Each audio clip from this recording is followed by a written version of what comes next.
Hi, my name's Holly from Teach All About It, and I'm going to show you how to get the best marks you can in the OCR A-Level Computer Science exam. So the first abstract data structures, or ADTs, is a stack. A stack uses the FILO, or first in, last out principle, which means that the last item to be placed into the stack, or onto the stack, must be the first item to come back out again. This works just like a stack of plates or a stack of books. Now, when we're in programming, adding items to a stack uses the pop algorithm, which is generally programmed as a subroutine. So this past paper question from 2022 asks you to describe the steps in a pop function for a stack implemented in an array called numbers. So take a minute to pause the video and write your own answer first. Now, before we look at the mark scheme, let's have a look at a student answer. Can you spot the mistake that they've made here?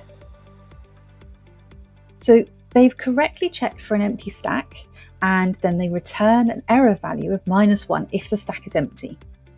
They also understand that the item to remove is at the position of top stack -1, but they've returned the pop value before decrementing the value of that pointer.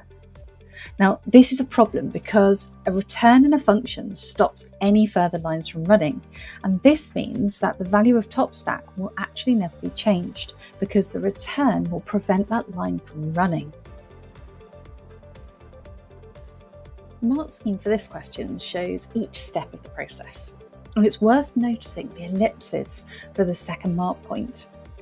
So if you see this in a mark scheme, this means that it's only awarded if you got the first mark, and that's because this is an extension point. Something that was identified in more than one of the examiner reports with questions like this, particularly about stacks, is that students regularly make the mistake of incorrectly returning a value before other lines of code that need to run first.